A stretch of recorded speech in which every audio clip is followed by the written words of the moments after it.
Hi, everyone. The views, thoughts, and opinions expressed in the following podcast belong solely to the host and its contributors. They are not necessarily the views of our employers, organizations, committees, or other group or individual. Well, welcome to another episode of Brewing with BIM. What's up, David? Hey, not much, Joe. It's nice to see your face again, man. It's been what, like 3 weeks? Yeah, it's been a hot minute, man. It's been quite a bit. Yeah. Before we get too dive in too much, man, what are you drinking? Oh, today I have something that you're gonna love, I promise you. So today I'm drinking the Widmer Brothers Supervising. All right. Yeah. So it's the Supervising. It's got goji berry, acai berry, golden berry, blueberry, and black carrot, ginseng, and wheat. Is it acai or is it acai, Acai? as the Acai? hipsters say? Acai. I All don't right, know. man. I'm just gonna pronounce it acai until It's an somebody corrects acai me. berry. It's an acai berry. Okay. the Texan in me comes. It's an acai berry. Okay. Okay. What about you? What are you drinking on? I'm drinking a mixture here. I've got the last of my. I was saving this for our podcast. It's Elvis juice. I had it on the podcast before. Just a big fan. It's dreamed up in Scotland, but it's brewed right here in Ohio. It's a grapefruit IPA, which I'm always a fan of. Love it. It's Yep. delicious. And then I've got another one of my regulars here. I've got the blood orange IPA. I haven't been traveling obviously, so I haven't strayed too far from my area of beer vendors. So Dude, I pick what I pick, man. if I'm honest, I've had this beer in my fridge for probably about 4 weeks, 3 or 4 weeks. It's kind of just been chilling there, and I've been looking at it like, do I really want to drink that? I don't know. Like, I bought this mix and match, and I bought these to try it, and then So it's a different beer. Believe me, it's a different kind of beer, and it's just been one of those that's been like, I don't want that one today. I'll take an Apocalypse IPA, or I'm good with not drinking today. I'm just cool, you know. But today I was like, I gotta have a beer, and we're gonna do this. Gonna yeah. power through with these. Well, so you mentioned 4 weeks ago you bought this. That's about the time we started this awesome 75 hard challenge, which if our listeners can tell, we did not make it 75 days, but but for me, it wasn't. I don't think it was lack of willpower because I did everything except for the alcohol to a T um, for a while, for the first week rather. But for me, it came down to shit. The weather's nice. I'm working on my deck. I really just want a beer in my hand. Yeah. Like, I need something refreshing to relax on. I got a hammock. I'm watching the kids outside or something. I'm like, give me a damn beer. Yep. So that's what caved me, man. What was your ultimate demise? Oh man, a little bit of both, I guess. It was I get 4 kids, and I'm working out on the greenhouse That'll or make you want to drink. oh yeah.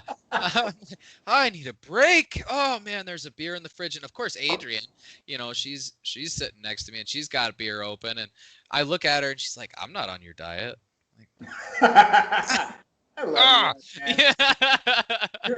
So your wife, I don't know if you know this. There's a song by a band called The Calling called Adrian. Has she ever heard it? I don't think so. Uh, I'll have to ask her. Give it a Google after this, man, and play it for her. It's a great song. Yeah? Yeah, Band again? it's called Adrian, and it's by a band called The Calling. The Calling. Okay. All right. Yeah, they have a song called that was very popular called "Wherever You Will Go" or something like that. That's pretty popular. I just remember like um, high school or just after high school, going down the community pool. There was this lifeguard there that had a crush on her. Her name was Adrian. And I'd be jamming this damn song. I'm like, hey, Adrian. Like, yeah. Shout out to Adrian Kruger. That's You're funny. still hot. No, I'm just kidding. Anyways, I'm married. Wife's upstairs. Love you. Love you. Anyways, so the whole 75 hard thing, man, did you have any good takeaways? Because for me, I think I had a few. I mean, definitely. I've been on this path of like self-improvement for a while. You know, we've been doing this for a while in terms of trying to figure out how to make ourselves better, you know. And again, we tried that stoicism, we tried journaling, which is, you know, didn't really work out all the way just because of how my life is right now, but there's always key takeaways, right? With anything that you try. And really with the 75 hard, I liked the reading a book at least 10 pages a day. Like, you realize it's really not that hard to do. And it's great to kind of get into these books because you say you're only going to do 10 pages, right? But next thing you know, you're 162 pages in and like, oh man, this is awesome. Like, oh crap, it's 11:30 though. I got to get to bed. You know, and you know, I realized that the drinking water, when I was actively trying to think about it, was actually harder than when I wasn't really, you know, I have my water cup and I make sure it's full. And then I just kind of, you know, do that.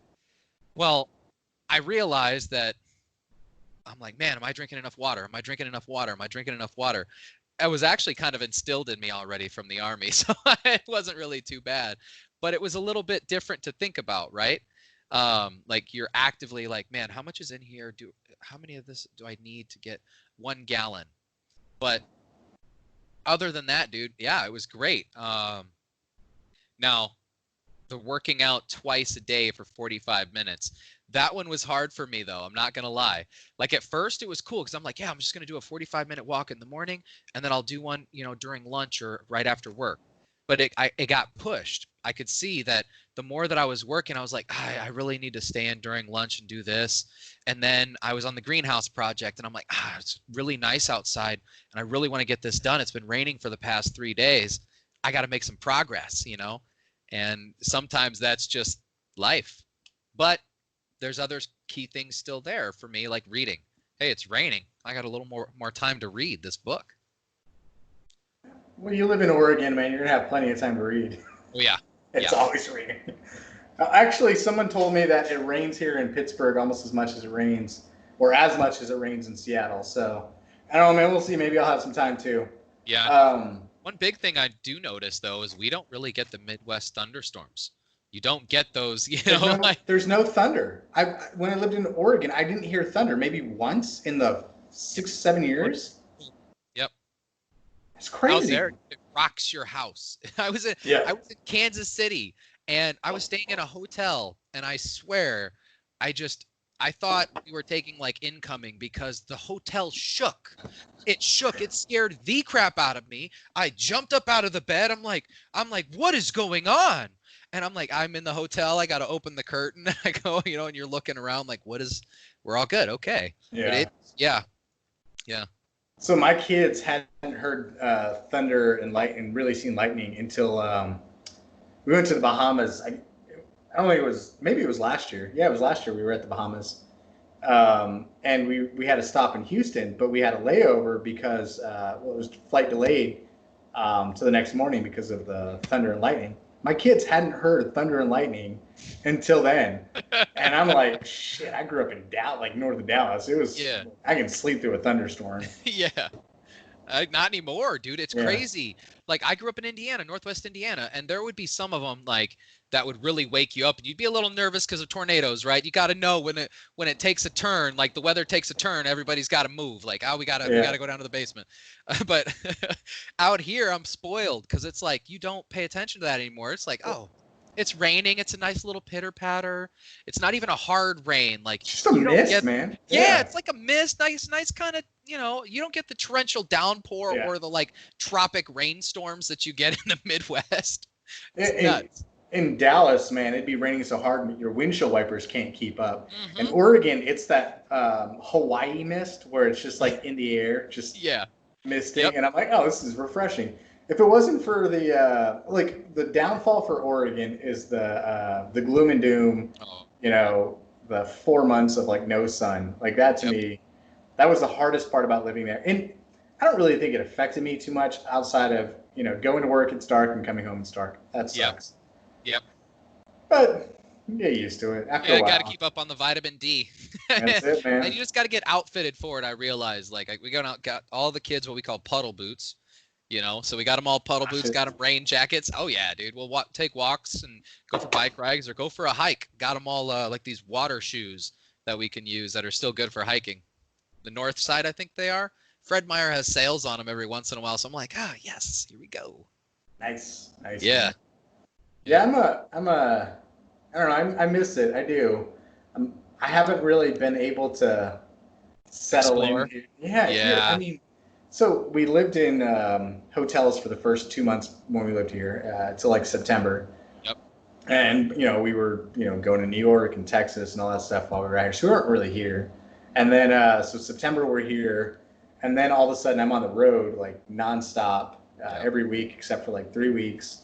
And then when I am home, I'm just like doing home projects. I'm still doing home projects. So I don't know, man. I feel like I haven't had the chance to settle in and explore. When I moved to Oregon, and the job didn't work out and all that stuff, when we were debating if we were going to go back, I was like, well, shit, we got savings. Let's just stay here for a month, make our decision. We explored, like, no work, just literally out and about in the city, like, Yeah. leisurely millennials with all the money in the world or something, just exploring the damn city, figuring out if this is the place for us.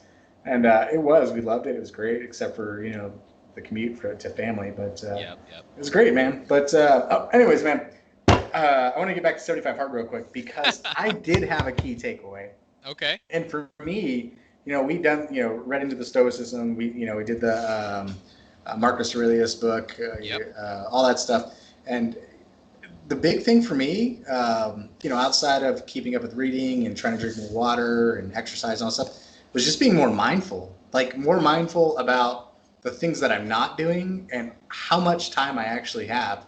Because while I may not have enough time in the day to do 2 45-minute exercises all the time every day, I do have time for at least to do 1 45-minute. So 5 days a week, I'm still, as soon as I wake up, as long as it's not like torrential downpour, I'll go out and, run around or walk around first thing in the morning. I got a pretty nice routine. I'll come down, I'll drink, 24 to 32 ounces of water, throw on the coffee pot, get my shoes on, and then I'm out the door, man. Yeah. 45 minutes later, I'm back in the door, drink some coffee, read a little bit of a book. I tried to start reading books again before all this happened, so it was pretty easily to acclimate. But now I'm reading a book a week, man. I'm just like, nice. Yeah, I'm like 6 books in this year, and this is coming from a guy who didn't read anything last year or for like the past. So I graduated with my master's degree in, I don't know, like 2014 or something like that. Yep. I haven't really read a book since then. So now, like, all of a sudden I'm like, all right, well, shit, maybe I can read 50 books this year. That's my plan. I'm going to try and read 50 books. Hell yeah, See how it that's works. awesome. Yeah. Dude, my whole reading thing is completely changed due to COVID. I've been paying for Audible, right? My biggest thing was audiobooks. We travel so much. I have quite a library of different audiobooks, and I have that membership to where I get 2 or 3 books a month. So I've been. Let me interrupt you real quick. You get 2 or 3 books a month. Yeah. I signed up for Audible. I only got like $9 credit or one book a month. This was like 2 years ago. Yeah. I've signed up more recently, and I listened to them when they used to give just one a month, but I upgraded to this membership, and then I actually left Audible for a little while, and they offered me this membership where we get like 2 or 3 credits every month, and then they also send you like these Audible like free listens. So you get to go through and choose some of the different books, and they almost have like little mini series on there too. I've noticed they have, being more mindful. They have like meditation listens, yoga listens, different things like that now on Audible. It's awesome. You can download it all to your phone, which I'm all about the mobile workouts, the mobile meditations, anything like that. But the thing has been lately, I'm not driving. I'm not traveling on an airplane or anything like that. I don't have time to really just pop that in and listen and cool, where now it's like, okay, I need to be reading these books. I've been trying to concentrate. Like I got Kindle. Now I got Kindle, so I'm actually using Kindle quite a bit more. Or I've actually bought some hardback books. Like the one where Adrian and I are reading right now is Parenting with Love and Logic, trying to kind of get through that and see what we can kind of take away and add to our parenting style from the book. Probably not going to use everything, But Yeah. there are key takeaways, like we said, from everything, and any book that you read can give you something, some kind of takeaway from it. Yeah. So I mean, I've gone through like sales trainings and gone through all kinds of stuff and read books and everybody wants you to adapt their philosophies, all that Yep. sort of stuff. And it's never like earth shattering. It's always like, Yeah. well, I could do those two things. That make Makes my life a sense. lot better. Yeah, I'll do that. Yeah. That's fine. And that's it. That's all. That's my big takeaway out of it. It's Yep. nothing revolutionary, No. but same thing with these books, man. Like, so you mentioned, the journals and stuff, right? Like, I was reading. It was, I think it was like Unstripped or Virgin Naked or something like it. Virgin Bear, I think is what it was. But it was Richard Branson's one of his third book or something like that. And I bought all these books years ago, and I just never read them. I got like 100 books, 100 Yeah. plus books that I just never read. So now I'm just finally like, fuck, I'm just gonna make time. I'm gonna get through them. I've got a stack right here of the next ones I'm gonna read.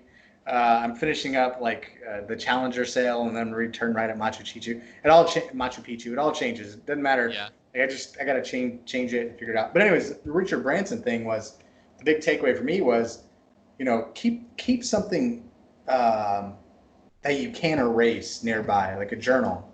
Keep a journal nearby that you can write in.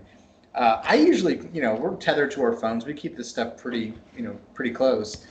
But I use like Google Notes and Keep all that sort of stuff. Yep. The thing is, when I'm done with something, I delete it. Yep. I can't go back to it later. I can't reference that. Nope. So I don't know. There was something kind of profound about the Richard Branson thing, and it wasn't that he said to keep a journal nearby or anything like that.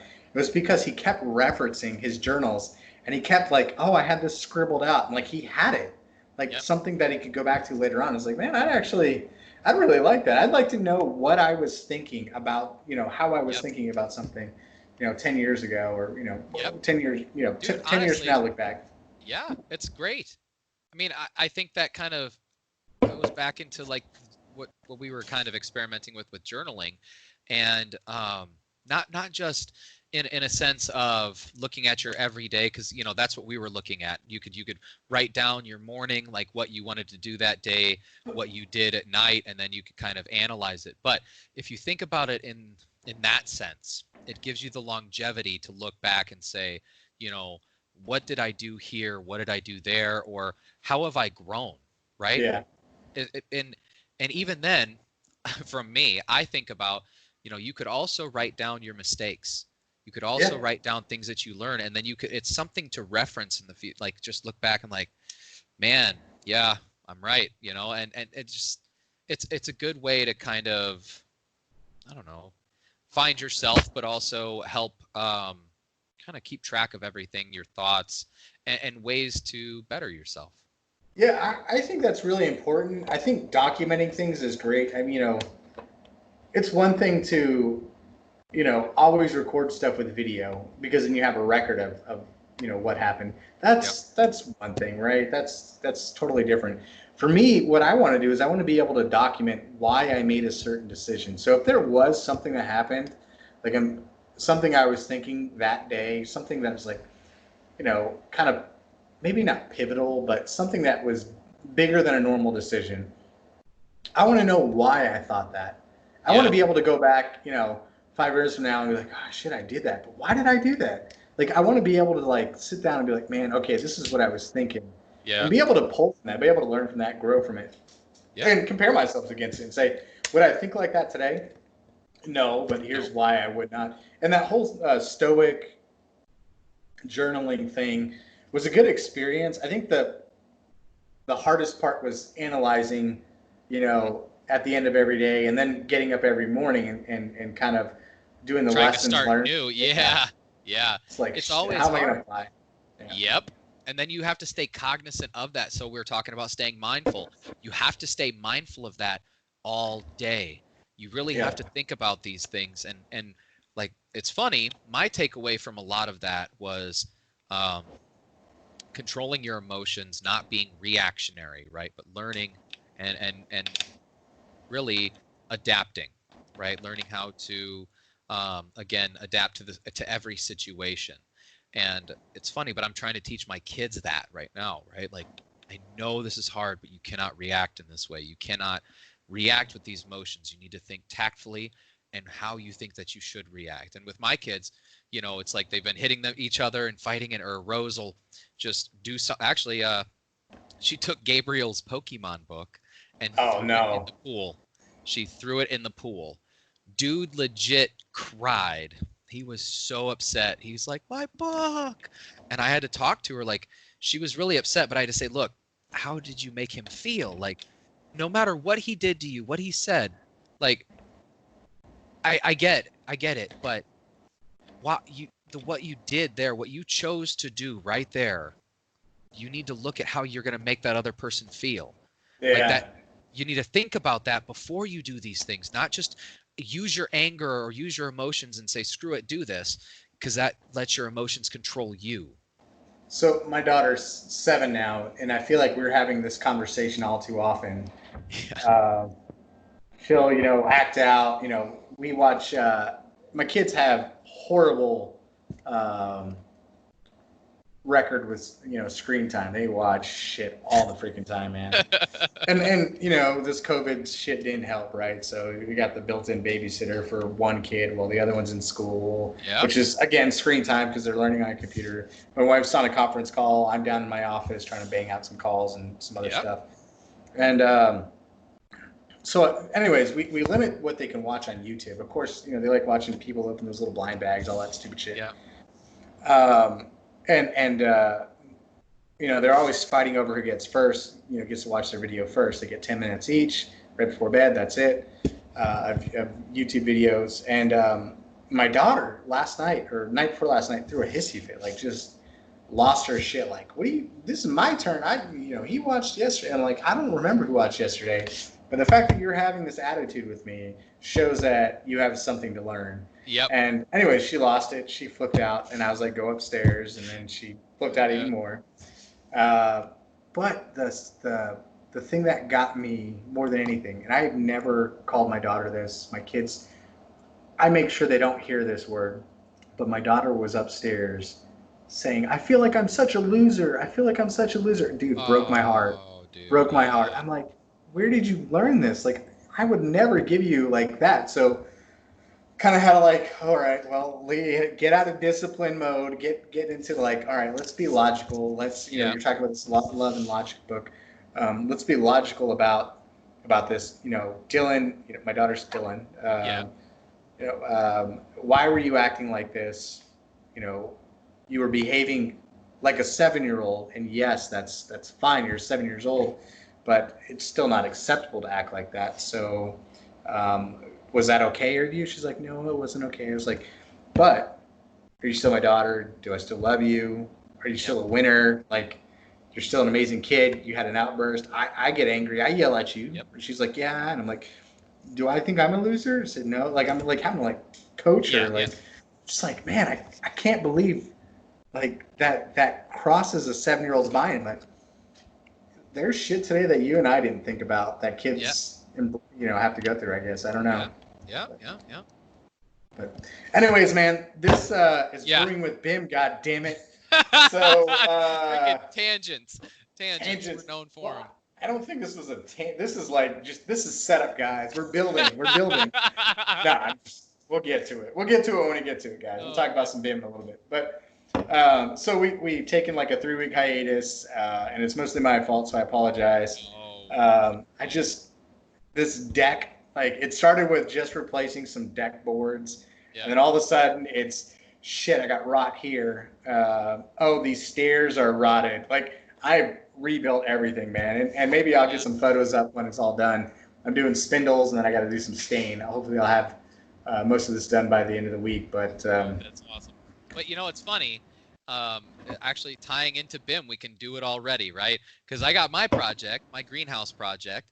So, as some of you may know, I've been kind of reading, or I had finished it off, but I've been reading a book about aquaponics. I'd gotten really interested in different ways of growing my own food, especially with COVID coming out. I'm like, I've already I guess, always had that kind of green thumb aspect where I wanted to grow my own food. I wanted to provide for my family in that sense, right? But I started kind of looking into it, and it's this old shed we decided to turn into a greenhouse. We're like, what can we do with this? And realizing like, okay, we got some shade from different trees. We're probably going to need some light in here. And we want to run this aquaponics setup, which is going to have really a water holding tank, some fish, and then going to go through media beds, things like that. And we need some air pumps and, an actual pump to push water into our grow beds. So I decided to, call out an electrician and say, hey, how much would it be to wire this thing up? And sure enough, I underbid.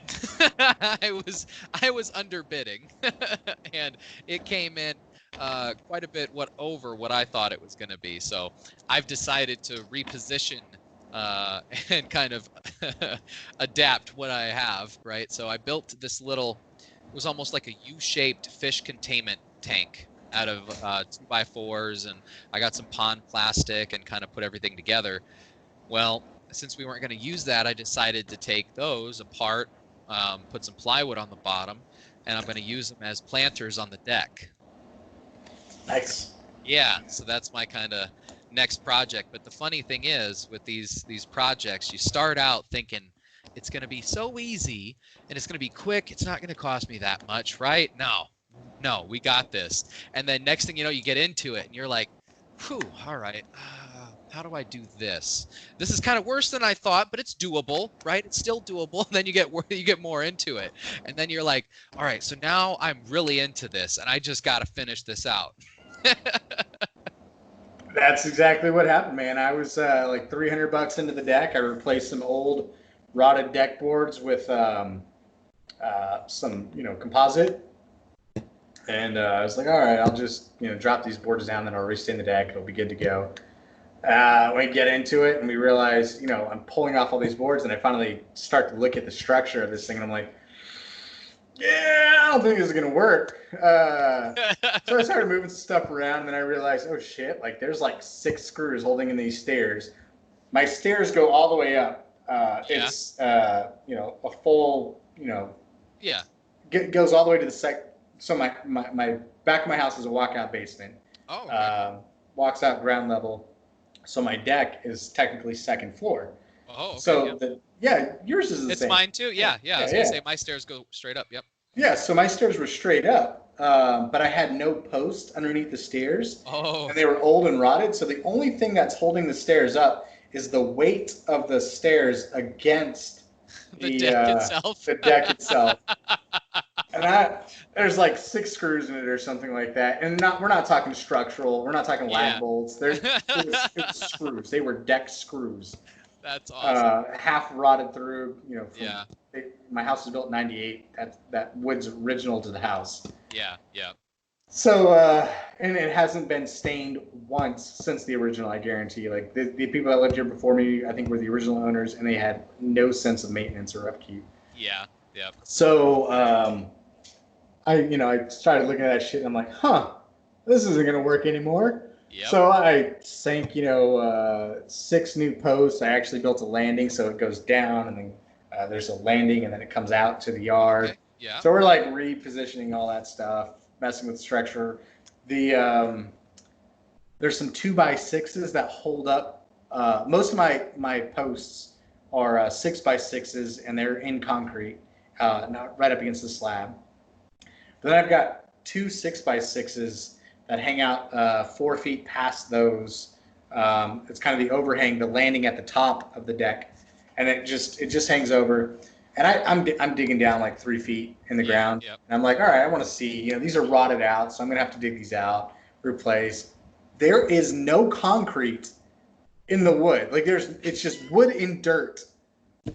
I'm like, I don't know what passed for building standards in 1998, but that isn't gonna fly. That's not it. Yeah. Yeah. So I started like thinking through it, and I actually came up with a good game plan. I haven't done it yet. It's one of the last things I'm gonna do, but the wood is good until it hits the dirt. So what I'm gonna do is I'm gonna cut it off there. So I'll take it off. I'll brace it. I'll cut it off there. I'll bury concrete, and then I've got these 4 4x6. I said 2x6. 4x6 concrete anchors. So I'll just do that, and then I'll slide the post in there and bolt it up, and we'll be good to go. But that way, it's sitting on concrete. It won't rot anymore. The rot's cut off. You know, it's still usable for the most part, but it just adds up, man. It's just more shit. It does. Every project adds up. Yeah. This, I guarantee you. Well, I'm hoping not to, but I know I'm gonna spend some money on the deck now, because I'm gonna have to build these planters, and then I'm gonna have to buy the line that goes up, and you know, the pump. And it's funny, but every project, man. I speaking about that, besides that project, I've decided to kind of take on another project where it involves me learning some hardware. So I got a GLS 2000 loaned to me, and I was able to. Will you tell everybody what a GLS 2000 is real quick? So a GLS 2000 is a pretty fantastic laser scanner, right? It's made by Topcon. I actually got the GLS 2000 long, which is really more than what I need, but you know, it's the one we had, so let's do it. Like the parameters, I think it does. Oh gosh, what was it? I knew all of this stuff when I. It's something insane. It's like, well, it's like, yeah, I was gonna say it's like 300. Isn't it like 300 meters? That sounds about right. It might be. I might have to look that spec up. Don't quote us on statistics, but no, it's right. GLS 2000. Long. You know, it's funny. I should have looked this up before we did this, but you know, I've actually had to like pull this up on the spot on my phone at like you know, presentations and stuff like that. So I just never remember it. So it is what it is. Yeah. Oh, 500 meters. Yeah. And the short range is 150 meters. 150. Yeah. The short range is really more for vertical construction is what I see. But again, yeah, I got this long range, and what I start, it's funny, but I started and I'm like, man, I've used a total station before. You know, I've used the GTL 1000. That's a slick machine, and I'm like, I can do this GLS. I can figure it out. And so yeah. Right. So I get out there and I set up the scanner, and I'm like, all right, I'm going to do my back sight. I'm going to try to scan. And then I'm like, what's going on here? All right. So I got to, you know, actually I got to put my coordinates in. Duh. Okay. Come back in, make a coordinates file, you know, and then I'm looking at it and I'm like, oh, I need to set a control. Okay. So I got in Revit, you know, made a couple points and set out, you know, 020. Right, 0, 20, 0. So I just kind of measured out, set my prism at 20 feet, so I knew kind of where it was, right, from where I was going to scan for my occupation point, or that control point 1. And it's been an interesting kind of process to learn, like how you set up and what you recognize for these targets, and kind of, well, how you set up the scan itself. And as you're going through and setting up for a new, you know, kind of point to set up the new scans and the new targets, you know, I will tell you guys one thing. This is a tip and trick. Read the owner's manual. I had to stop. I reset all my stuff and downloaded the owner's manual for the GLS 2000, like the instruction manual, read through it. After I read through it, things have been going a lot smoother. Of course, now I'm just hoping that it doesn't rain long enough for me to actually complete a scan with the batteries. So I've been trying to figure out how to, you know, rotate charging batteries and doing scans. Yeah. Like, all right, let's charge the batteries. We're good. Let's go out. We're going to take it. Because if I'm honest, I wanted to take the scan of my house, not only to learn more about scanning and the processes, but a little selfishly, I want to scan of my house that I can put, you know, through something like Edgewise and into Revit, but really just even into just Revit, right? And be able to model. And my idea for it is that I can kind of quantify at that point, right? I can say, I have this model of my house and what makes sense for me to do to this house, and also allows me to send to contractors and say, hey, I want this done, and this is exactly what I want to do. How much would you charge me for it? So can I just want to let everybody in on an inside joke that I thought was hilarious. So Edgewise, Clear Edge, had put out this very funny, kind of dry, because a lot of people. Oh, you're gonna One get me on person on this. this podcast You're gonna get me on this. did Oh get this yes, joke. yes. Oh my gosh. So they put out this, post on April 1st saying they had this plug-in for modeling lawns. And David thought that he was going to be able to take this scanner I home. was legit. I was like, man, I'm looking at this front yard. Like, this scanner can tell me what I can make level for my front yard. That would be amazing. Oh, that's hilarious, man. Like, That's Joey, good. I gotta find the lawn, right? And he's like, Dave, wait, bro, wait. And I'm like, oh, dang it. Like, I thought that was cool, though. Like, really? If you can tell me where the runoff from the water's going off my lawn, I'd be perfect. You got Civil 3D, man. We'll do this stuff. Yeah, right. There you go. Yeah, there you go. Yeah, got SSA. We'll bust it out, man. I've got a manual on SSA. I haven't touched SSA like maybe once in my life. I can barely remember what it stands for. Nope. You lost me at SSA. I was like, okay, Civil 3D, I understand what that is. I'm not sure what SSA is. It's a hydrology plugin. Oh, okay. All right. Yeah. What you need is fluvial geomorphology, though, because you're looking at runoff. Yes. Well, I want to look at runoff, and I want to look at, I kind of want to say, I want to make sure that it's going to run to the front. I want to drain tile on the front, of course, but I want to drop it by, let's say, like 6 inches or so, from the house to the yard, to the front of the yard. And I want to try to guesstimate, or if I can actually estimate kind of how many blocks, like either I want to go with a retaining wall like block, or I want to actually have somebody come out and pour it. I almost rather just do the block, because then I can kind of set everything myself. But dude, I could do this for you. Yeah, I could do this for you, man. We got this. Right. Hell, in fact, scanning it's cool, but we could have just done it with a drone, just flown it. Well, that'd been awesome. Now you gotta get a drone, man. Yeah, right. Dude, I had one. Somebody decided they wanted it more than I wanted it. You still gotta get a license and all that stuff too. Oh, that's true. Yeah. I had one of those little backyard ones I was gonna use to kind of just fly around and teach Gabe how to fly around. I thought it was cool. Yeah. Well, if you do Pix 4D, you can do volume calculations. Ooh. And context capture does it as well. We can do volume calculations around the earth, around the dirt that you have, and it'll tell you how much it is, and then you can figure out okay, well, we have this much dirt. Drones, though? So you can get without saying any names. Yeah, let me see. No names. Yeah. Hashtag no names. Learn this lesson. You can get a specific drone for under $1,000. Okay. They're great drones. They're commercial grade. They'll fly in 20-mile-an-hour winds. It's great. Well, in that case, man, I think to make that type of investment, I'd have to do that type of thing. Like, I'd have to go around and offer it, be like, yo, do you want to know what your yard looks like? Do you want to know how the runoff, is going to be? Yeah. So I'm finding all kinds of justifications to buy shit these days. Broke as fuck, but I'm like, well, I can do this. Yeah, that'll actually save me money. Yeah, that's a good idea. Like, I'm like rationalizing in my head, like, all right, so this deck, right? I have these spindles that are in good condition. Spindles are 89 cents a piece. I need about 200 of them. So $200 after tax.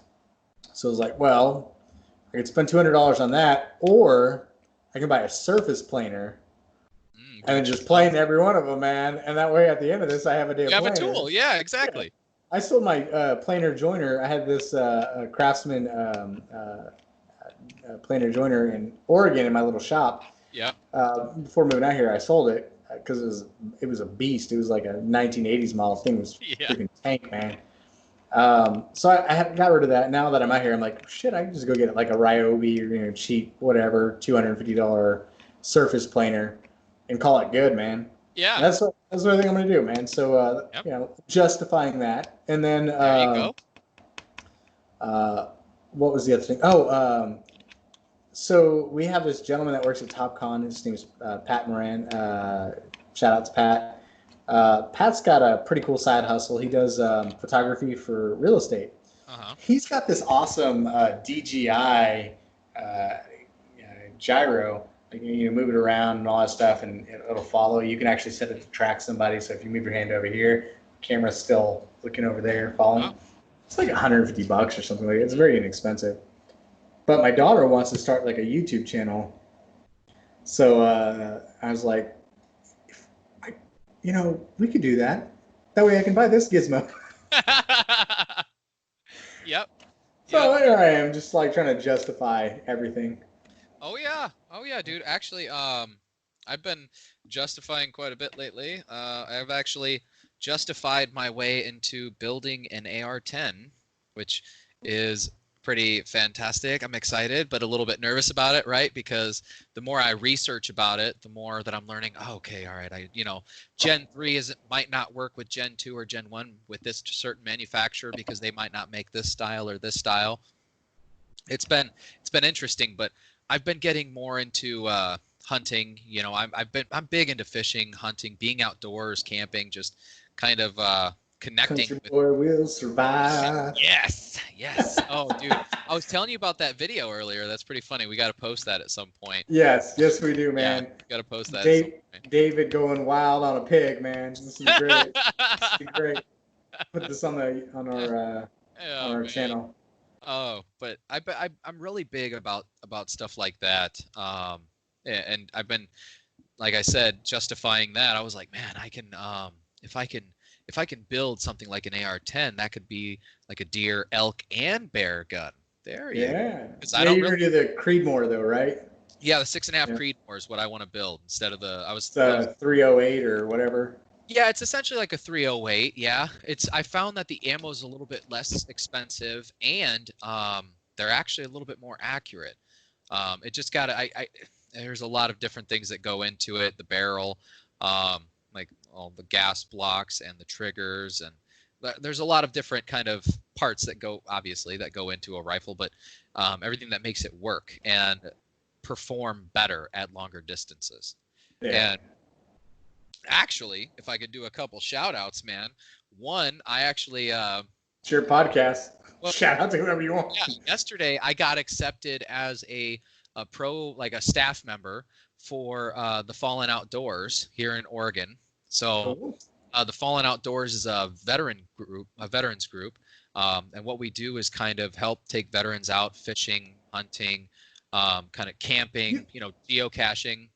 That first year after you bought your house, I feel like you went on a trip or something like that, right? With those guys? Yeah, actually I went on a fishing trip for bottom fish, and then it was like rock bass and lingcod, and then I actually got on a elk hunting trip. I had never hunted elk before. Grew up in Northwest Indiana. We had whitetail, some turkey, things like that. Freaking rampant out here, man. Yeah, dude. And I came out here, and it's kind of a whole different kind of thing. And honestly, it was great in a bunch of different ways because I met some different veterans in the area that I connected with. So I made friends to actually go fishing and hunting with. And then I was able to get outdoors. And it was awesome. Like, we have a problem in the veteran community. You'll kind of see it all over the place, 22 a day, right? In the veteran community right now, there are 22 suicides a day. Is what they've kind of very high amongst the veteran population, yeah. Very high. So groups like the Fallen Outdoors work to get people out and about. You can get somebody busy if you can connect somebody back to nature, and let's say to their happy place, right? It might help kind of, I want to say, against demons a little bit. Yeah. The second one actually is I don't know if you can see this, but it's the Till Valhalla project. I actually got this awesome cup. I got one made for me and for Adrian. I got veteran on mine, and this is all like etched in and everything. And then I got her a #1 mom. These are like Yeti cups, but the Till Valhalla project actually they send like veterans families who lose family members either by suicide or KIA. They present them with plaques. And then they actually donate a lot of the proceeds to different veteran charities and fundraisers. It's a great group, and these were like like 50, $20. Honestly, I was like, yeah, I spent like 35, $40 having these, me and Adrian. Like, I will gladly, kind of give that You something. know it's going to a good cause, man, and it's something you believe in. That's awesome. Yeah. So a couple great things, and being a part of it, dude. It's honestly been pretty awesome. Like being with like the Fallen Outdoors and just these different veteran groups. You do see a lot of support and a lot of people to help kind of, as I say, help get people out or get away from that 22 a day. We want to help try to kind of avoid that as much as we can. Just getting people out talking, getting therapy, kind of whatever you can, right? Cheers. Cheers, man. Um, yeah, I'm a fan, man. Not just getting veterans outside, like all people, man. Get your ass up, get outside, God damn it. It's Anybody, you don't have beautiful. to just connect with Mother Nature. Yeah. All right, shut up, hippie. Oh, Fucking hippie. Yeah. just, just connect with Mother Nature. just connect with Mother Nature, man. No, That's I'm with you, man. Like, I'm fortunate to live in a community. You're talking about white-tailed deer and turkey. You know, if the apocalypse was to come, man, I could literally just post up with a bow outside my back door and just take out 30 turkeys and a bunch of deer there you go. you know, I could set a trap. Like 30 rabbits jump through my yard every day. No bullshit. Yep. Not an exaggeration. Like 30 rabbits jump through my yard every Yep. day. You know what's crazy is when I grew up in Indiana, you'd have a problem. Like when you go to mow your yard in the spring, you have to be cognizant of rabbit nests. Like you really Yeah. do. You have to watch out for them. Yeah. Here, that doesn't happen. Like I do not see rabbits like I see back in the Midwest out here. I don't. Yeah, It's funny. we've got a chipmunk problem and a rabbit problem, man. Yeah. Damn, chipmunks are everywhere. I've Yeah. been putting out these garlic pellets to see if it happens. The other day I was weed eating. This past weekend, I think, and I'm weeding, and a baby bunny was, you know, he had a hole that was pretty close to where I was weeding, and he got scared and like jumped out and like ran away. And I'm like Yeah. looking at him, I'm like a foot and a half from him, and he's like paused, like dead in his tracks, just like. Yeah. I'm like, all right, I'll turn this off. Let you Yeah. scamper on. Shit, come on, man. Like, Yeah. freaking animals, man. They're everywhere here. I love that aspect of it. I do miss. I don't know. There's something different about Oregon that Oh, dude. I don't know, man. Can't explain. Can't put in Yep. words. People It's talk about hard. God's country. I love it, man. Oh Oregon my is gosh. Yes. Oregon is something different. But It you is. know, if you're having a shit day, and I noticed this, man. So one of the big takeaways for me for this 75 hard is, you know, getting outside. Like just get outside. So 45 minutes, I walk outside. It's about 3 laps around my neighborhood. It's about 3 miles. Um, Walk around, and I just get out there. It's just me, you know, the sun, the rain, whatever.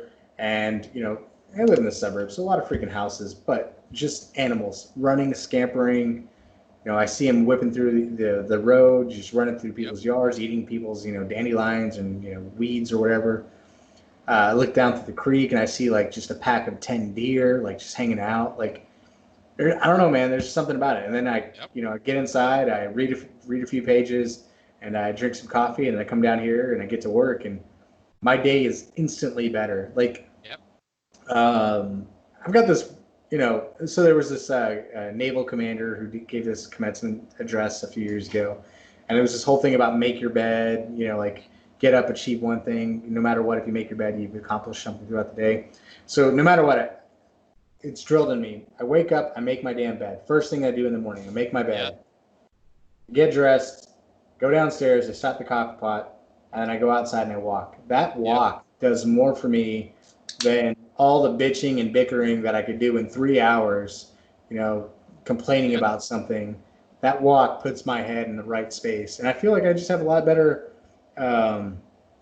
you know, mentality and you know, makes my day a lot better. Like I don't notice problems as much. Yep.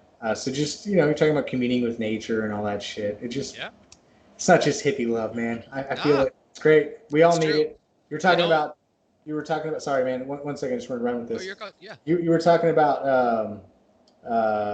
we were joking about country boy will survive. We're talking about planting, hunting, fishing, all that stuff, man. Yep. that's something that's in us. It doesn't matter how city you are. You have something that is innate inside of you that wants to create, that wants to give life to something, whether that's an artist, creating something, whether that's growing your own food. There is an innate desire in all mankind, I believe, to create something. And, maybe this is, I was born in Massachusetts, but I grew up in Texas. So I'm going to attribute this to maybe the Texas side of me, but I have this, whole thing where I want to fish, and I have this green thumb and all that shit. It's harder when put in practice because my green thumb is really brown. It sucks. My fishing requires more patience than I've got, but it's still something that I strive for, something I still feel in me to reach out and do. Yeah. There's this book called Omnivore's Dilemma, and even in college, I'm, Actually, being put in this, Michael Pollan. yeah, I was gonna Yeah, say, it's an amazing book. And while I'm like spewed all this, communal, like hippie living bullshit, stuff In that, Defense of Food by Michael Pollan. This is the second one. oh man, I have to check it out. But while I'm, as people will say, being indoctrinated in college, whatever, being brainwashed, whatever you want to call it, this book, out of all the reading that I've ever, read in college, really stood out to me more than anything. It was, it makes you think about being more mindful about your food. I eat a shitload of meat. I eat a lot of vegetables too, but I eat a lot of meat. I consume a lot of meat, a lot of process. I mean, it's all processed. Every meat that we eat is processed, but it just makes you think. It's like, all right, somebody killed this. This was once a living animal. So whether that drives you to be a vegan, that's fine. Whatever. At least you're being mindful. But if you're going to continue to eat meat, be a little more cognizant. Be a little more. Yep. Mindful about the life that this thing had before, and spend the extra few bucks and buy some damn grass fed. Make sure that animal had a good life. And I don't know, man. This is way off topic for BIM, and we're No, getting you're the good. philosophical No. life It's shit. not. It's not actually. It actually it actually ties kind of segues perfectly into one thing I really wanted to talk about. BIM for cow slaughter, got it. No, actually, I as I kind of said earlier, I've been into this whole aquaponics thing, right? And I've been kind of looking more at it and thinking a lot more about it. And you go into places, even in downtown Portland, right? And you'll start to see more green spaces, and even downtown Seattle, like the Amazon, like the domes, right? It's beautiful. And it is beautiful, dude. But you start seeing, even in the inner cities, that they're trying to tie back to nature. That's because it makes people happier. Like, it really does. I mean, I went into this office downtown Portland, and there were like levels of plants, and you could see little water lines running behind them that would just water them and help with, of course, oxygen. Like, they're cleaning the air, they're beautiful. It kind of connects you back to nature in a way, right? But my idea, honestly, has been a lot about integrating aquaponics. Like, I mean, we could integrate. You're going to integrate a lot of hydroponics and a lot of type of like water sources with inner city living, right? Reusing a lot of the water, reusing a lot of the energy. That's what we see with LEED buildings. They're starting to introduce rainwater filtration systems and recycling it in buildings. And if you can start giving that back to plants, and even let's start think about, I mean, maybe raising fish is too much, right? That's a lot of what aquaponics is, creating that symbiotic relationship, creating using the nutrients from one to feed the other. Yes, yeah. But maybe it is, we tie back to, let's just say, hydroponics with it.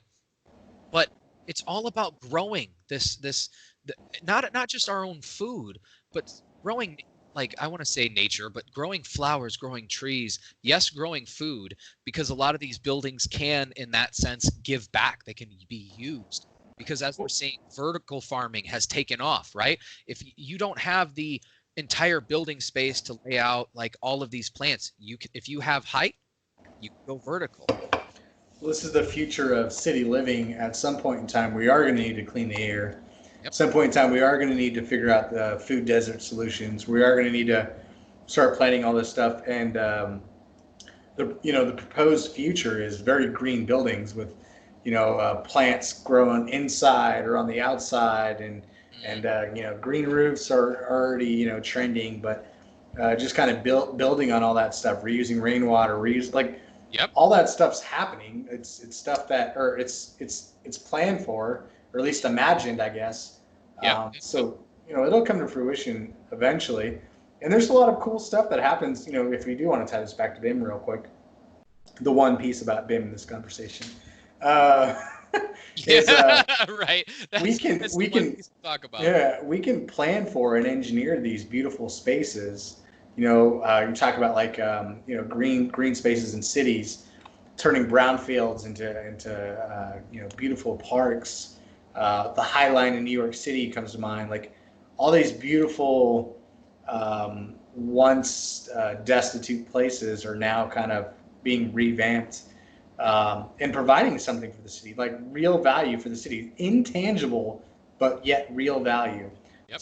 I say intangible. It is tangible because instantly, think about the High Line. Instantly, all the real estate around that goes from you get the view of a abandoned train line to you get the view of this beautiful park, and then suddenly it goes up $500,000 Yep. in value.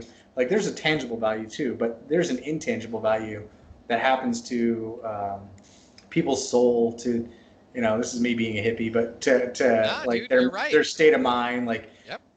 these are real values that architecture brings to place, landscape architecture rather, and I don't know, man. Like I don't think it's things that we talk about, because we think about like construction in the terms of finite. You and me, we think about, okay, you need to be more efficient in this, so you need to do this kind of training, implement these strategies and these processes. Yep. But at the same time, somebody has this great vision of, well, if you actually implement these designs into place, you're actually going to better everybody in your environment. These people are going to work more efficiently inside of this building. It becomes a real space for your tenants. Like, and that's something that I don't really think about, but that's. I mean, WeWork is honestly a big part of that, right? I would think that WeWork is Yeah. is huge on. Well, not anymore, I guess. Too much. SoftBank, Jack Ma just left SoftBank because of Yeah. all that Yeah. WeWork investment. $18 Well, billion down the drain. ah, but I mean, it was a good thought. I think honestly, like optimizing the space now with different renters and stuff like that. I get it, but in a sense of optimizing the space for the people who are going to use it, right? Your end users, thinking about the people that are going to actually be here all day. They live here almost. You got to make it a type of happy space, right? You got to give areas where they can get away to. If I see a place with an atrium and it has like benches out there with trees and like a courtyard, where you can go sit with plants and you see a fountain and everything out there, dude, you will instantly see people out there reading books, just kind of chilling out, and people are drawn to it. Yeah. No matter what, people are drawn to it. It does something to us and it makes us feel good. It really does. So the atrium at my college, this was a very old building. It just got rebuilt. I guess the last year that I was there, maybe 2011, 2012 or something. They tore it down and rebuilt it. But in this building, it was a student union. I worked in that building at a catering company there, and I would always hang out in the atrium. But I'd always go out to the bottom floor of the atrium because they had a piano. Mm-hmm. And I knew, like, Casey and JoJo all my life and a bunch of other stuff. But always there were people down there reading, no matter what time of day it was. It could be freaking midnight. Somebody was down there reading. And, several times throughout the day, it was a big music college, University of North Texas. Nora Jones, a bunch of other big names came from there. Don Henley went there. They'll go down to that piano and literally like just start hammering out some stuff that they were writing, and they'll spend an hour and a half on the damn piano, banging through some, like, providing beautiful sounds to everybody. And everybody's out there just reading, having a good time. Yeah, man, it was a good space. There's something about an atrium you're on, man. Like it's one of those indescribable places that kind of can bridges the gap between nature and kind of a peaceful, comfortable, I guess, rather. Yeah, place. dude. It's funny, but that's one of the big things that I love about like Japanese architecture, like the old school though. Like really, if you think about it, they would center their houses or living areas around like creeks, and they'd have cherry trees and everything. They'd go out and just sit in these kind of courtyard areas. Yeah. Amazing, dude. Like you can sit out there and just think, read, it draws people to it. If we can kind of integrate that back into what we do, I think it would help so much with a lot of, well, I mean, just, I don't want to say depression, but like that continuous monotony, right? The monotony of every day. Well, there is something to be said about the sense of space around you. So, like, a lot of, big name interior designers make a lot of money giving bad name to like feng shui and all that shit, right? But there's something very practical about it in my mind. I don't know anything about feng shui, but I'm just thinking in terms of like um, setting your space up in a certain way to make your life more enjoyable, like make that space more enjoyable, make your time in that space more enjoyable. Yeah, that's it. Like if I could set my living room more so that it would provide a better space for me to read rather than so much as me want to just lounge on the couch and watch TV, that adds an instant benefit to my life. Now pretty much what I do is my wife and kids will watch diners, drive-ins, and dives, and I'll go upstairs and crank out 20, 30 pages out of a book or something. Yeah. Dude, I have to wait until the kids go to bed. And at that point, it's like, hey, what are you doing? Are you gonna work on your Pampered Chef stuff? You reading a book? I'm gonna read a book. Or it's we're gonna watch some AP Bio or Brooklyn Nine-Nine. Oh, I love Brooklyn Nine-Nine, man. I do too. Actually, it was funny. Ivory, she's getting to that age now where she's wanting to watch older movies with us. Still, of course, like PG type of stuff. Occasionally the PG-13, if we feel it out. But I'm kind of a geek, so I love of course, Star Wars, but also The Hobbit, like all the Ring. Lord of the Rings, yeah. Lord of the Rings. It's Peter Jackson. Awesome, dude. Yeah. And Ivory recently has been like, what is this? What is this? So we actually, stopped. And I'm like, wait, before we watch Fellowship of the Ring, I know that's an amazing movie, but let's go ahead and just watch the Hobbit series first. Let's watch the Hobbit. We'll get through that and then go. So we're going to stay on the timeline. I've only watched one of the Hobbits. It was great. God, they're so long, man. They're so long. It's a dedication. That's the problem with those movies. Like 2.5, 3 hours, and you're like, wait, so we're gonna break this up in between 2 nights, or are we gonna do this in one night? Because we're doing this in one night. The babies are going to bed early. Like this is planned. Yeah. No nap. You guys are gonna go to bed 7:30. We can start the bed by 8. We can start the movie by 8. And be in bed by like 10:30. That sucks, but we can do it. If it doesn't go to plan, then you're like, maybe like an hour and a half. Pause. Yeah. Pick up tomorrow. Reminds me of watching. Did you ever watch like those long epics in like middle school or whatever? Roots, Ben-Hur, Gandhi. Yeah. 8 hours apiece. Freaking long ass movies. Oh yeah, dude. We had what was it? The one about life that we had to watch in health class. I can't even remember. Grapes of Wrath? I'm trying to think. No. It was the one where you watch like a baby be born and all that kind of stuff. Oh shit! No, I don't. Yeah. Oh yeah, dude, they had us watch some video. It was like 2 or 3 hours long. You're just sitting there like, oh my gosh! This is what sex leads to. This is the baby being born, and you're like, oh no, this is very scarring. I will say, to some effect, they did work for me because my 2 now third kid on the way, all of them planned. Every one of them was planned. Yeah. Yeah. I did this for me. My first one was that we were drunk. Well, you have the whole deployment thing too. Like, I am back from leave before we go for deployment. Well, What's up? My name's Dave. My name's David. I'm here to party. I'm here to party. Oh man. That's so funny. This last one, I keep having to tell people, like, you're having a baby and it's COVID-19. And I'm like, yes, I get the world is freaking ending. Yes, Karen, go tell a manager. Gosh, yes, Karen, I'm having a baby. I can make my own life choices. Oh, shit. We're we made this decision before the world was on fire. I promise you, this baby will be born this year. It'll be fine. December 2nd's the due date. Dude. It's so funny, all the things on Facebook I've seen for the COVID babies. There's gonna be a lot of babies and a lot of divorces. Yeah. A lot of babies and a lot of divorces. Oh man. We watch church, watching it online now. So our pastor, they got a pretty good program. You can tune in and check it out. Anyways, he always brings That's up. actually what ours does too. They on YouTube. They have their own YouTube channel. We can just. That's awesome, man. Yeah. YouTube. Yep. Yeah, it's kind of what they got to do these days. Yeah. They every week he talks about it. He's like, yeah, so just want to chat about couples counseling, guys. Like, it's not the end. Like, we'll get through it. Like, yeah. He's always talking about it because apparently it's definitely ticked up, man. Couples counseling, divorces, and all that stuff.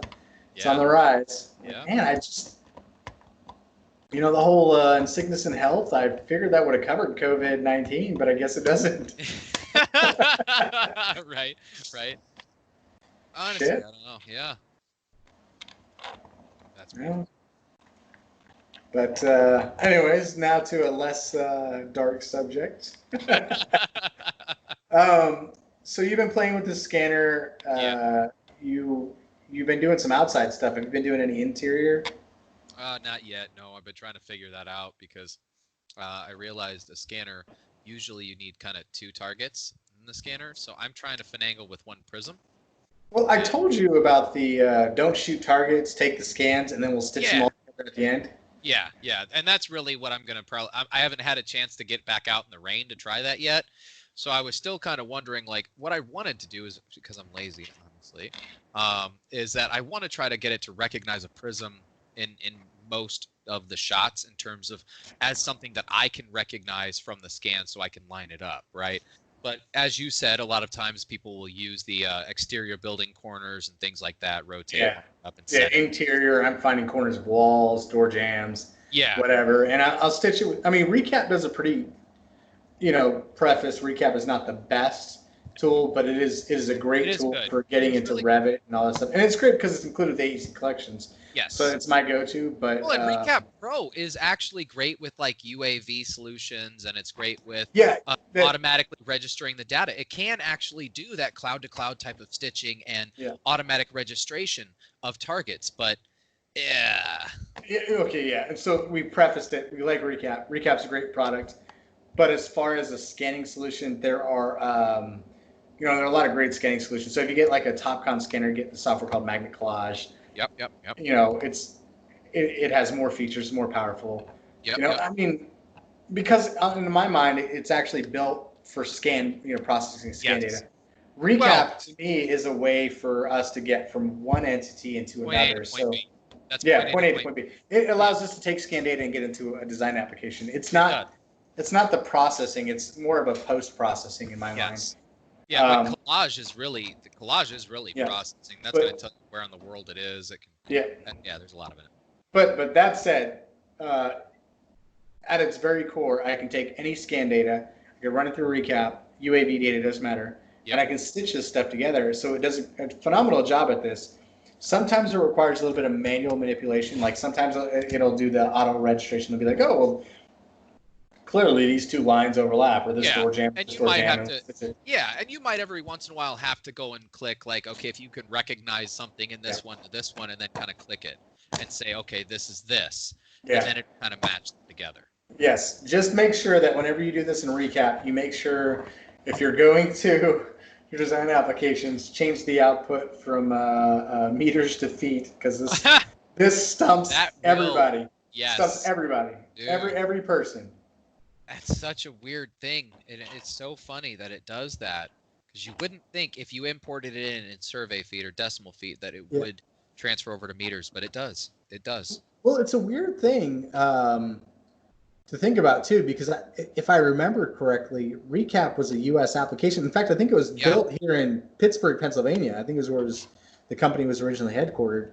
So it's weird that meters is the default. So maybe it took off, in the UK or somewhere before it came here, or maybe, I don't know. But anyways, meters is the standard in Recap. So just if you're ever finding yourself with an issue, Recap isn't off. You just have to change your conversion. That's fine. Yep. Yeah, that was one I had to learn as well. I had to learn that the hard way. It's painful Yeah. because in our business we deal with a lot of people doing scans because we represent both sides. We represent the total package here, where we're talking about scan data, and we're talking scanning and scanning hardware as well as processing scan data. Oh, perfect. Yeah. So And and then to bring it going into the design application. Yeah, that's exactly it. So when we're talking about that stuff, we run into that question a lot more. It's like, well, you might run into it half as much because maybe they're asking their hardware person about that, but typically we're the hardware person and their design software person, so Yeah. we get that question a lot more than most do, and it comes up. But Recap is great. It does it does a great job. There are some great workflow, especially with UAV, going to like Recap to InfoWorks, doing linear feature I extraction. like the meshing and the photo meshing.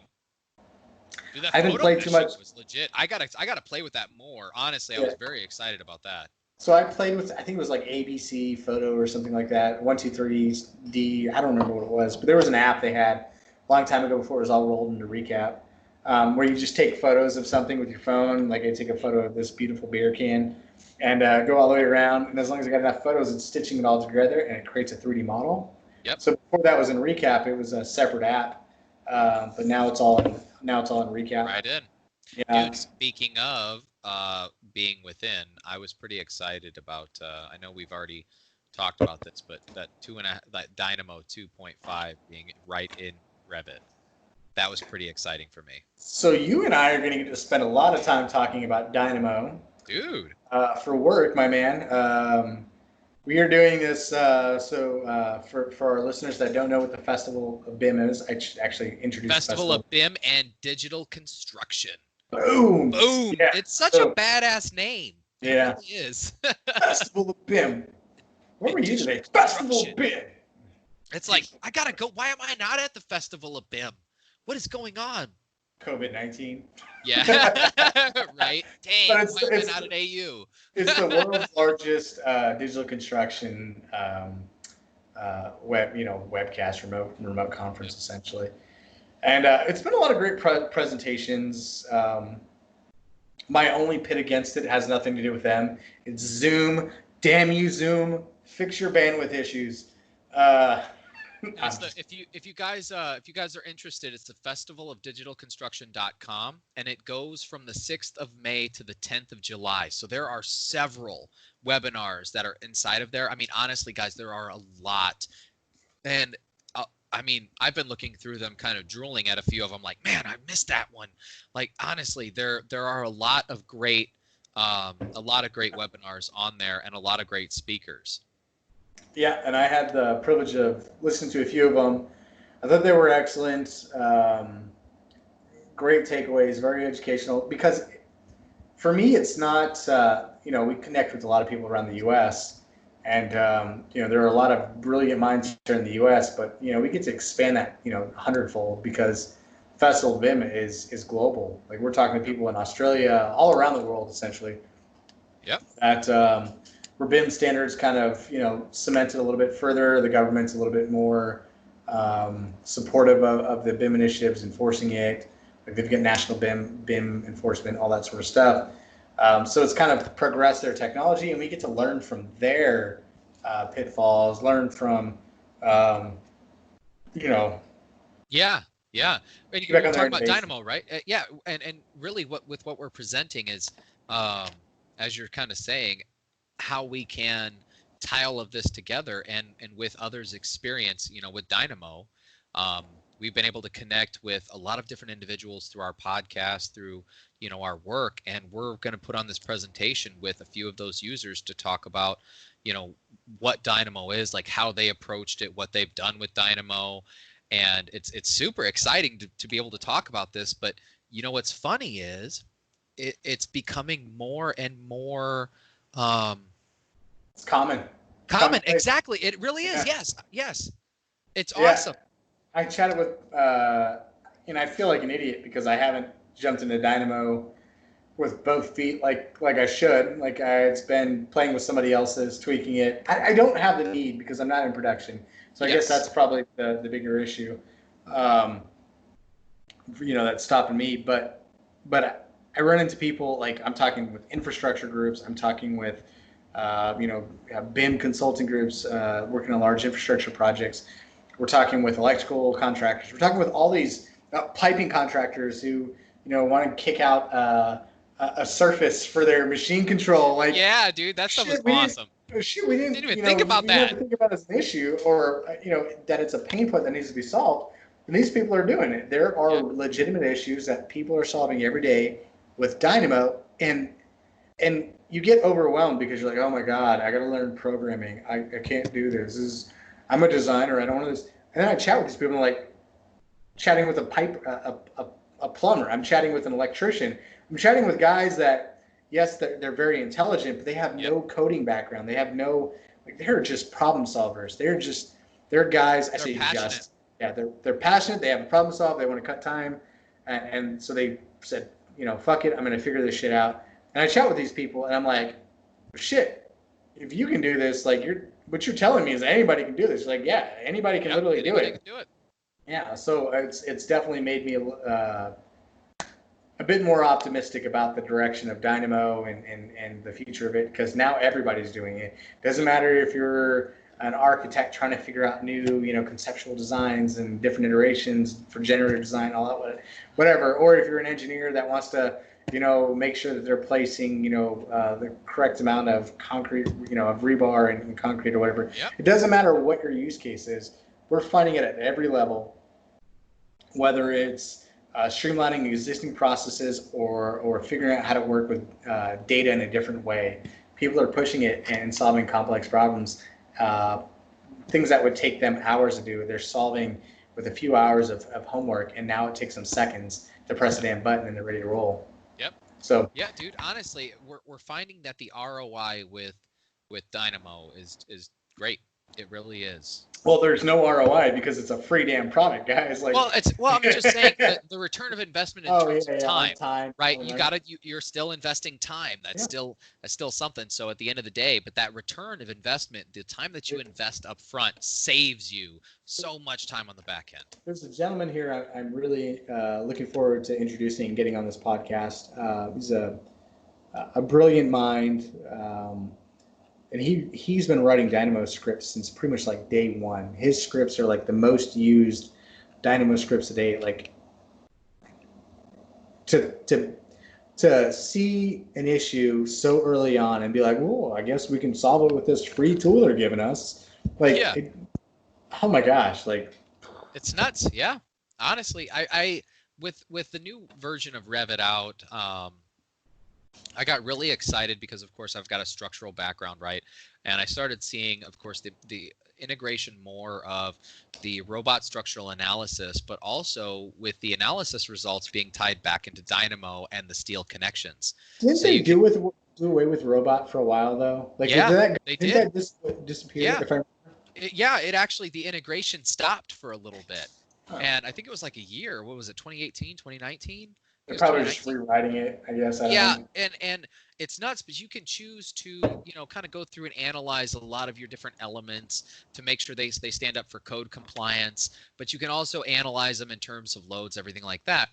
But the one thing I really saw that was awesome, we're getting more into fabrication, prefabrication, and even with analysis with robot, if you can keep those analysis kind of results back and put that into your Dynamo script, right? In terms of, okay, this failed, this failed, this failed, this is what we need to do. And it automatically goes through and adjusts that for you. That's amazing. Like propagating structural connections and stuff like that. Yeah. Yes.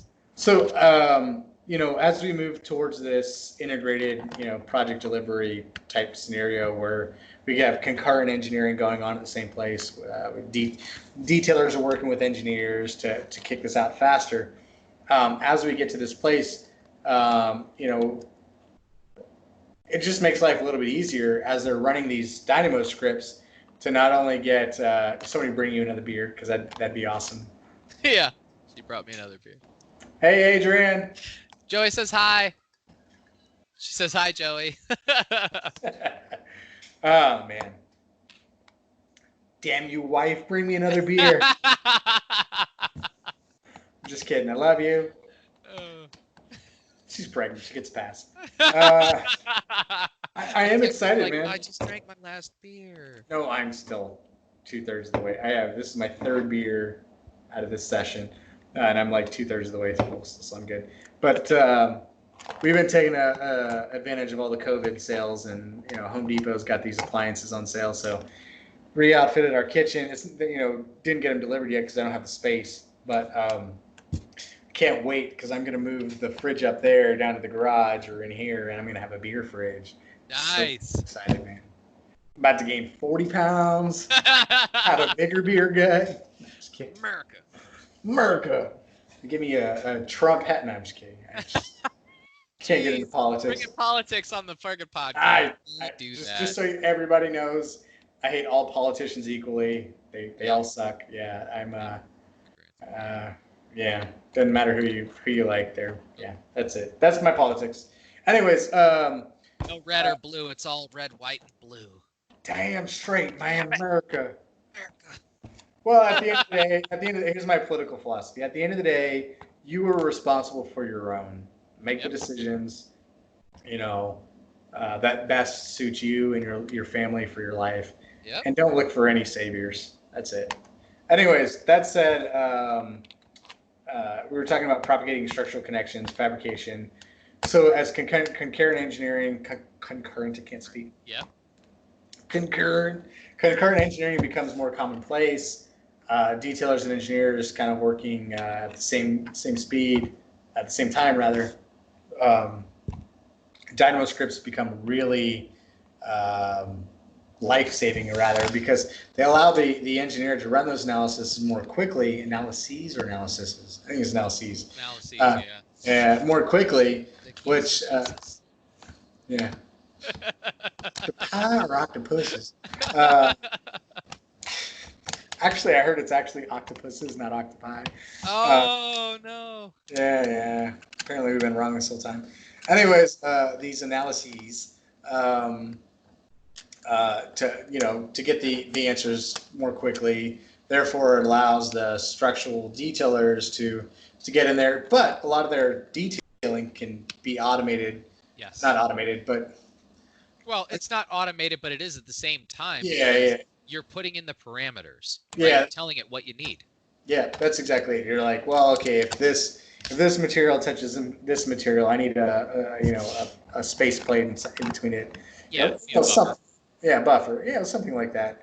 I can put all this stuff in place, so then I can focus more on the on designing fabrication rather than placing commonplace elements because I can automate that shit now. It's easier. Yep. It's done. Like if I do this and this, I know I need this. It's done. Add it to the drawing, and then I can figure out how to get the right LOD, the right cuts, the right welds in place and detailed, so that my guys out in the fab shop. Constructability makes more sense and it happens sooner.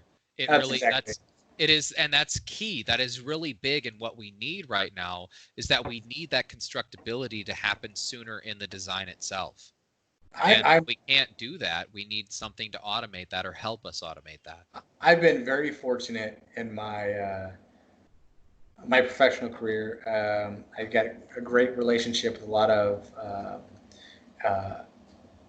construction firms, and I keep tabs. What's going on with COVID, and I'll find out what's going on. And I'd say for majority of the companies that I talk to, especially in the MEP space, the thing that has really helped them excel during COVID has not been technology that they've implemented, although it does help. Has not been some new mantra or whatever that lean or whatever. What it boils down to for them is actually prefabrication. Prefabrication has allowed them to keep busy, keep their projects on time or near on time. I mean, there are some setbacks to COVID, but at the same time, they get to employ safe working environments, safe working conditions, 6 feet apart, all that sort of stuff. Um, Speaking of drinking water. yeah, in the prefabrication side of things, uh, or in the construction side of things, by employing prefabrication. So I don't know, man. Like hearing that is just kind of a testament to where we're all going with this. You know, modular construction, prefabrication. These aren't buzzwords. No, it You makes know, sense. It makes sense, and sooner or later, it's going to become common sense. It really is. I feel like the more that we adopt it, the more that we can adjust our procedures so that things are coming out more accurate. You know, the layout points are matching up. Everything matches up the way that we need it to be, which it's hard with as-built conditions, but the more that we can document these as-built conditions to reflect how we need to design it and putting our design in that space is only going to true. help with the fabrication and prefabrication portion. Yeah, if you scan an existing condition, you run some scans through there, man. We can get pretty damn tight with Yep. tolerances and do the prefabrication. Um, Pretty nice. I've been looking into prefabricated. Well, I say not prefabricated rather, but modular. They're prefabricated, but modular is the term. Modular homes. Yep. So like homes that are built rooms at a time, and then Yep. they're freaking nailed together, essentially bolted together, Yep. and it goes up in half the time. Yep.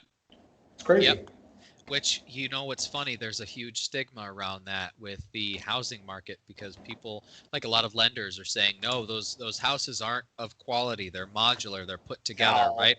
Like, come on, man. I mean, I get it. Like, I grew up again in Northwest Indiana. I grew up right by Elkhart, Goshen, Indiana. I grew up in Plymouth, Indiana. We actually have Shamrock Homes right in Plymouth, Indiana, who I actually went to kind of check out there for a while. And what they do is they take a trailer and they will build half of a house on a trailer on an assembly line. And at that point, they'll have all the different people going through the different disciplines like building, plumbing, you know, finishing everything. And then what they'll do is they'll go back, and if they don't have a long enough building to do it all the way through, they get it out, they turn it around, and they bring it back through again. And a lot of that, when you can get good designs, you can get good people who like understand what the design means, what these specifications are, what we're holding these standards to. I'd imagine that this is only going to help our housing problem. It's going to help a lot of different things. Okay. That was awesome. Thank you. All right. All right, dude. I'll take it for a minute. So, thank you. Oh man. But I think that, you know, as Joey was kind of talking about with modular constructions, even with the residential homing, um, homing, good Lord, with residential housing, there's still that stigma, but I think that eventually we'll end up getting around that in terms of holding these, these modular builders to a higher standard in terms of what they're delivering and how things go together, how they're insulated, you know, how they're sealed, make sure they're not leaking, and again, the different structural standards that they're held to. As long as they're held to the same building codes, um, I mean, we shouldn't really care where it was built, right? As long as we know that we can trust those people, which is a hard thing in our industry, but it's something that we should really strive to do. Um, Modular construction in general, I think, is, as I said earlier, it's going to become more of common sense because of the fact that we are adopting technology more. We can, as Joey kind of talked about earlier, you know, we can do these laser scans. We can document these existing conditions and know exactly what we're going into. You see, if Joey and I had done that with maybe my greenhouse or his deck, we could have known ahead of time, like what kind of, you know, what we're getting into here. With me, I'm like, and this is not going to work, so we're just not going to invest all of this money here and put it into my deck. But, you know, yeah, you you live could and have you done learn. like a cost benefit analysis and figured it out. But I still feel like you got the ROI or the cost early on, so the estimates rather early on, so Yes, that you could plan accordingly. I can adapt and overcome. You're right, and I Yeah, did, but a lot of times you can't. I mean, you get yeah, yeah, dude. If I got really, which I mean, I'm still, I would say, probably $200-300 into that greenhouse, which I'm gonna reuse a lot of the materials that I had used, right? So I can thumbs up that one. But at the same time, I'm still losing a little bit of money from that. And it is what it is. It's a very little amount of money, but we see these projects that are going up quite a bit, and that happens quite often. Well, we talk about so I mean, there's a few key concepts with large, commercial construction projects. Um, you have rework. You have and reworks do a few different things. Your subcontractors, you guys overlook something, you didn't catch something in coordination. I'm gonna go pee now, so you can take the wheel. All right, man. We really need catheters if we're gonna go an hour and a half and drink 3 beers. I'm just saying, man. All right, so I'm gonna talk to imaginary David here. There are a few different things in construction that kind of bulk up these costs, that kind of change our plans and perspectives a little bit. As all you guys know, rework accounts for a large percent of the budget here on projects. And for home projects, you try to estimate 10% overrun, give yourself a chance to kind of fix that stuff on $100 million project that ends up being quite significant. 10% ends up being $110 million. So that's quite the overrun. But then you think about, that's, overrun, but think about, the rework costs are probably closer to 30%. Think about change orders, which, more often than not you can bill for. And then you got to figure out some other stuff, value engineering stuff out, making sure you're not compromising integrity or design. There's just seems to be a lot more hurdles to construction than people imagine. And David was mentioning earlier about, we could have laser scanned our projects. I could have scanned my deck, but it would have done me no good, because in the long term, there are things that I couldn't have seen. I couldn't have noticed rotted wood. I couldn't have, it would help me quantify, it would help me, maybe estimate or budget complete teardown. But, things that you think you're going to reuse or whatnot, these are things that I wouldn't catch. Materials scanned don't necessarily convey whether their integrity.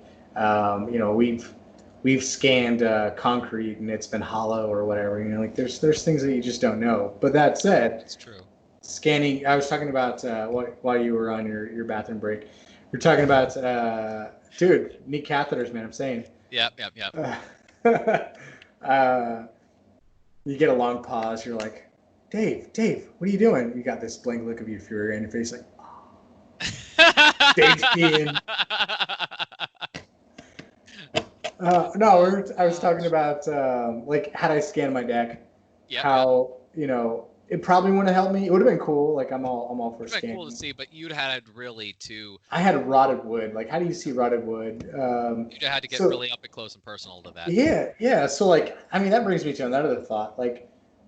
So in college, I studied geography, GIS, LiDAR, all this stuff. We were looking at satellite data, ground penetrating radar. You can see the density of things. Hell, man, if my scanner could pick up the density of the wood or whatever, hell, in a heartbeat. I think they're starting to develop some type of X-ray technology for existing buildings so we can see what's behind the walls, right? I think knowing that, and I mean, combining that with also some type of density to know what type of steel, how it's reacting. I mean, with steel in general, we can see deflection, right? With something like Verity, that's a great application to see the type of deflection that you have. But if we can use X-ray technology in construction to see what's inside of a wall or what's inside of a slab, maybe my PT cables, right? Where they're located exactly inside of that slab, dude, that's going to save people so much time and money. Yeah, right now the common practice is to scan it before and then afterwards, present that as part of your as-built. But that's where we're at. You just don't. I mean, dude, you think about it. If some of these older buildings that weren't let's say they were documented, but maybe that's where didn't make it over time. Maybe they didn't scan it. For whatever reason, it wasn't in the budget or wasn't available at the time. Whatever. what do you do now? You got this PT cable, you're drilling through the freaking deck, Yep. and you hit that damn cable, it's gonna snap. It's gonna Oh snap yeah. and cause some serious freaking damage Yep. to the building across the street. Like Yeah. those things are tight. Yeah. Yeah. Bad juju. Knowing that information can be valuable when you're heading into a project. I mean, Yeah. especially with something like PT cables, but I mean, just in general, knowing your existing conditions when you're getting into the project, when you're bidding, you're estimating, everybody involved, especially the owner, is going to benefit from having that information. Yeah, and I mean, let's tie this back into BIM. You're providing this model, this as-built model at the end with all of this data in it.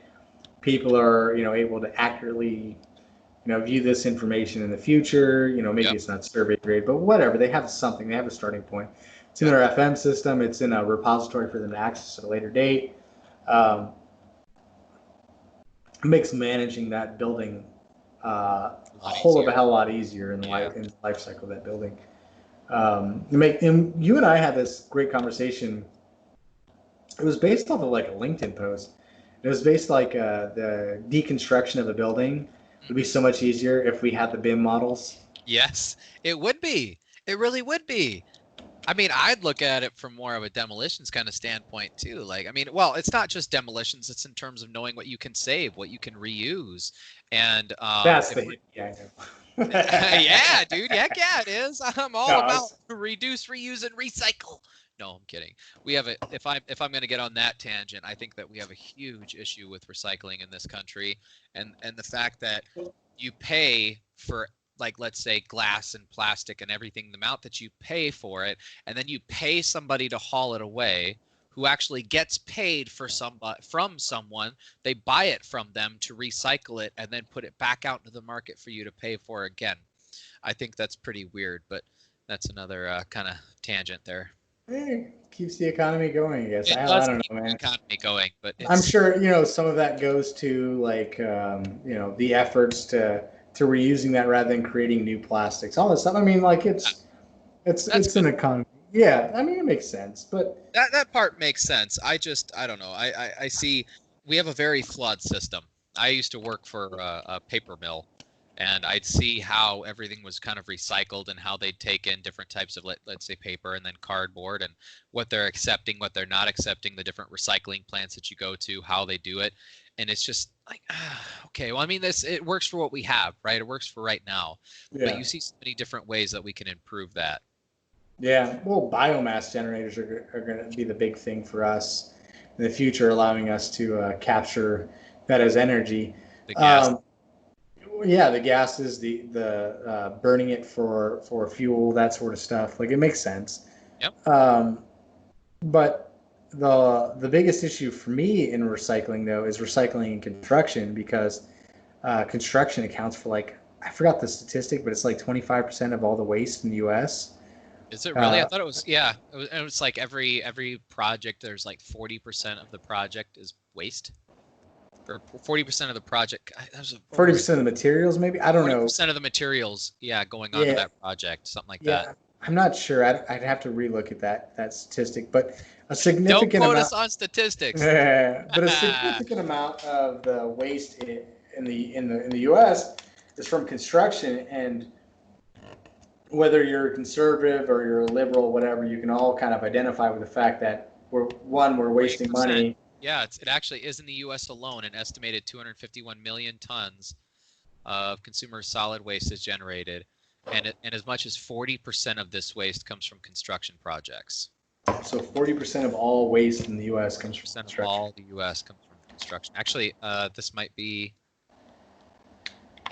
planet. That's pretty significant. And you think about a lot of this. I mean, it's aggregates, it's synthetic materials, it's wood, it's glues, it's all this stuff that we haven't really found a way for us to process and recycle effectively. There are great companies coming out with amazing technologies. I wish I knew more about them because I'd love to give them a shout out. But there needs to be a way for us to kind of figure that piece out. There was this. I agree. there's this company in Oregon that would turn wood into wood chips. They would chip construction lumber. Hmm. They would chip it all. They would make they would make sawdust. They make all kinds of stuff, and people could just send it there. Or if you wanted scrap wood delivered to your house, they would just deliver you all the odds and ends from a construction site, and you could do Yeah, with it as you want. Like that's pretty awesome. that's pretty damn awesome if you think Yeah. about it. Like, so there, I mean, there are things out there. There are companies that are making aggregates into more materials. We're melting down different plastics to make composite lumbers, and there's a lot of cool stuff that's happening. It's still not enough, man. Like, No. so my selfish reasons for reusing the spindles on my deck was so that I can leverage it to buy myself a new surface planer. But at the same time, I feel kind of good that, oh shit, I don't have to throw this wood away. Like it's Yep. good wood. Don't get me Yeah, you can wrong. reuse it. Yeah. Yeah, I just I don't have the time to sand it and all that Yep. stuff. Like it Dude, just I can't even tell you how many projects I've been on with architectural design where if you go into an existing building, you're keeping track of, what doors are in there, what equipment is there, what can you reuse, because that's going to save you money in the budget. I mean, yeah that just makes sense. If you can reuse it, you want to. yeah And I think with the waste that we have, I mean, that's the same thing. If we can reuse it, yeah. I mean, now it has to be held to certain standards, right? The way that they are producing it in the end, the way they recycle it, and what comes back out has to be held to certain standards in our industry. yeah. But once we can get there, that's a great. I mean, it's gonna help us a lot. Yeah. Well, I think this is where modular construction comes into play in prefabrication because it allows us to control the waste segment of this Yep. so much better. Yep. You know, that waste is managed on site at the at the facility at the The factory, subcontract wherever it is. facility, Yeah. factory, whatever. So the waste is drastically reduced. One because there's a more mindful approach to the materials that are being used, and two because I got to pay ultimately to have that disposed of. Yep. Yep. So let's not waste this shit. Yeah. Let's run this through our fabrication database and figure out where we need to splice and dice this thing so that we can Yep. cut it for the most efficient gains and the least amount of waste possible. And we're seeing automated pipe cutting and all this sort of stuff happen to date. So it's just I don't know, Yep. man. Like it's taken off. It is. It is very much taking off. I mean, people are seeing a lot of value from it. Um, Benefiting from construction. BIM, man. Yeah, Love dude. it. I mean, construction is chaos if you think about it. And the more Say that it you every can day, man. control, Construction is the more that chaos. you can control, the more that you can predict, the more that you can foresee, right? And we're still trying to kind of figure that out. I mean, some of it is going to just be change and adapting to that change, but part of it is knowing what to expect and knowing how you can adapt to that, right? I mean, that's really what it is. If we can recycle it, whatever we can reuse on this, and we know that moving forward, we will do that. Whatever we can't, we have to resupply. Cool, let's go. Yeah, I completely agree, man. I think the process is changing, the landscape's changing. I think prefabrication modular are going to help us, weed out a lot of these things. Yep. 40% is a pretty staggering number, though. It's very sobering. I, whenever I do a home project, and I'm way off, I'm always off, but I always try to freaking like get gnat's ass on my materials. Yep. Ultimately, I end up making a damn run to Home Depot or Home Depot, Lowe's. anyways. Yeah. Yeah, shit. I'm at, on the weekends, I'm at Lowe's or Home Depot twice a day. Yep. It's just the way It it is. happens. Yep. But you know, in the end, you know, waste is hard to control, but It is. you got to have an exit strategy. So part of it is like, what am I going to do with this waste? What's my plan for this waste? If I can't use it on this project, I'm not carrying it over to my next project. Nobody ever really does. There might be some runs that are worth keeping and carrying over, but Yep. a lot of this shit's just going to end up in the landfill. I don't feel like housing it and storing it, to save, 6 potential pieces of lumber for the next project. The rest of this is all odds and ends. What do I do with it? Well, if you kind of figure out what you're going to do with it. So, like you mentioned, your hippy dippy planters there, buddy. I Yep. was sitting Yep. there thinking about all this old deck wood I've got. And it's, some of it's fairly decent out of a 20-foot section or 10-foot section or whatever. Half of it's Yep. good. So say 5 feet if it's good, 8 feet if it's good, whatever. Well, I was thinking about it. I was like, well, shit, I can make some planter boxes, man. I Yes, you can can. literally use all this Line it with ground. plastic, so then if there's any chemicals in the wood, it won't seep out. That's exactly it. So this is 1998. My house was built in 1998. It's definitely freaking arsenic because that's when they Yep. use arsenic for pre-treated lumber. I'm gonna line that shit with some thick ass plastic. Nice pond plastic. They Yeah. ain't nothing getting through that. Yeah. Cool.